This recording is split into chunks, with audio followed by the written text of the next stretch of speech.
Hey guys, good morning. It's a lovely spring morning. I thought I would use this chance to introduce myself and my baby Fergie to you. Um, so I think what I'm going to offer a little bit of a unique perspective to this breeding thing because I am an adult amateur who wanted to have an event filly for fun. And so I'm going to just basically show all the challenges and joy that I've gotten out of it and start from there. So if you were to go way back when I was a tiny little girl, I was kind of romantic in nature, and I had always wanted a horse baby. And so I grew up riding in Colorado. My parents did indulge me, and then we did try to inseminate my old pony with a Connemara. She didn't take, which was probably a blessing, and that dream sort of died at the time, and I had to grow up and become a big kid. So I did that, kept eventing, went to college, went to medical school, and became a pediatric ophthalmologist, which is like eye surgery for babies, which is what I do by day. I also have 3 young boys under the age of 10 that keep me busy for the rest of the day and the night. And then I ride on the side. So basically, here is my farm in Tryon, North Carolina. Here is my jump pasture, and then over there is her real pasture. So basically, I have 5 or 6 horses here on the farm. I have a couple ponies for my kids, and I have her mom, who is an event horse who I rode through intermediate successfully, and an event horse of my own. So here I was a grown-up, and my husband finally decided to indulge me and let me try to have a foal. So I'll tell you about that journey. I first started to breed her mom, Peanut, Irish blend, to Chilly Morning. I think that was sort of also a holdout of my romantic days. I just loved watching him go, and he was so balanced and beautiful. But anyway, it wasn't meant to be. I was going to do a embryo transfer, and she didn't take to the frozen times a couple times.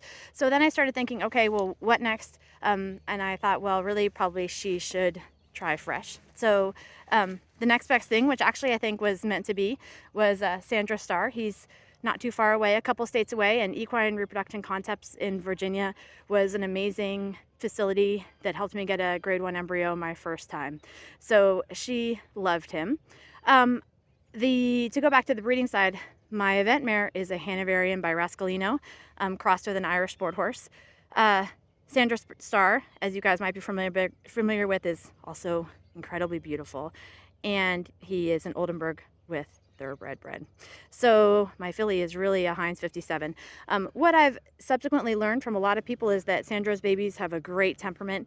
That was an incredible blessing for me because my mare is the mom is an incredible athlete, but lacks a little bit in the. She's just a chestnut mare all the way. We'll just leave it with that. So my filly, I was overjoyed, has a wonderful temperament. She's just great. I love hanging out with her. So that was really good, a really good cross for me. I think that it's going to be a journey for me. I really wanted to do the event horse futurity to sort of document this journey for me with my filly, and then and see where it goes. I'm not sure that she's going to make it all the way to the fall. Mostly because I have my own amateur issues to deal with, that I don't get to ride and take her out every single weekend and get her exposed and do all that stuff. But also she was a young baby. She wasn't born until nearly August, so she's about 6 months behind everybody else. And so a couple things I wanted to bring up on the first video, just to show that it's not like, oh, I'm going to have a baby, great, here we go, is that obviously everybody who has dabbled in breeding knows that that's really not the way it works out.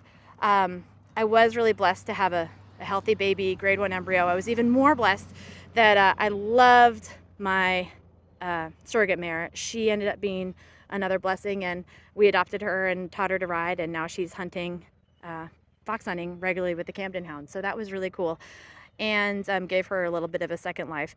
I will say my filly Fergie did have an inguinal hernia and had to have that surgically repaired when she was about 2 or 3 months old here by Tryon Equine Hospital, which has also been a real blessing. And then also my mare, when they actually she had the baby, had a retained placenta. That's not a big deal, but she ended up in the ICU as well for a couple days. So, and the embryo transfer. So the bills are already adding up. So then Fergie was living her best life here in my pasture, no problem, and ended up having, as babies do, a horrific knee injury when she was about 1.5 years. I'm going to include some pictures and that journey after this video. We weren't sure if she was really going to be able to be functionally sound ever again. She ended up having to be an inpatient at Tryon Equine Hospital for almost a month, and then after that have bandage changes. So she was in stall rest for actually about 6 months of her yearling year. And that was really, really an incredible journey. I can't give enough credit to Alec Davern. He's the veterinarian there at Trinity Equine Hospital, and then also for them following through for me. So that was another expense, as you can imagine. And she also just seems to be incredibly accident prone, but hopefully that's settling out now that she's a little bit older and not so trying to get into trouble all the time. So basically, that's where we came from.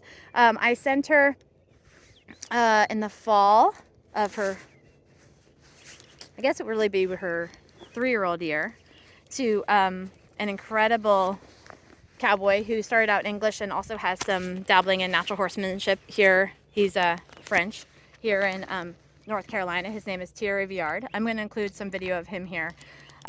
Being an amateur and having young children, I didn't really want to be a part of the breaking in process. I didn't think that I would do as good a job as somebody else. So he took her for 3 months. Before that time, of course, I had done lunging, groundwork from the beginning, been with her a lot because, you know, she was my baby. So I did everything with her. And I thought, oh, this is going to be no problem. He's going to get there and get on in a week, and then she's going to be riding and hunky-dory.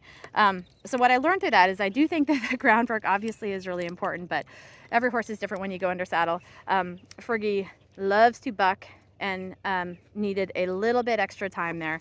So she spent about 3 to 4 months first doing amazing groundwork with the flag and learning to accept pressure, and then only eventually getting on about 6 weeks to 2 months later, and then working with him just to get straight and learn the basic commands. And she's been back with me since early December and is now March. When I'm making this video today, I feel like she's kind of way behind some of the other futurity participants that I see.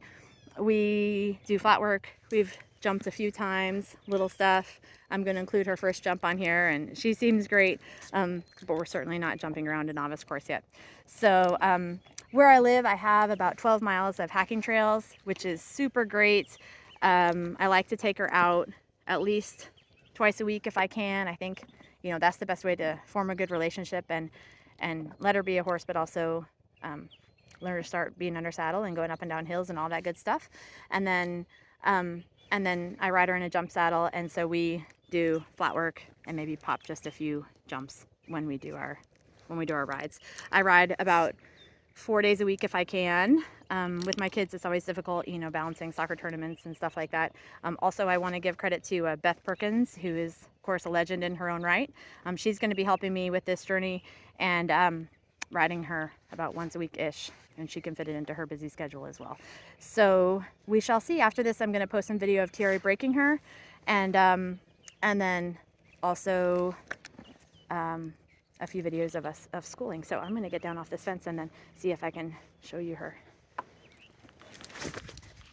All right, I think my phone doesn't turn around, which is not that helpful, but there she is in all her glory. All right, cheers. Bye.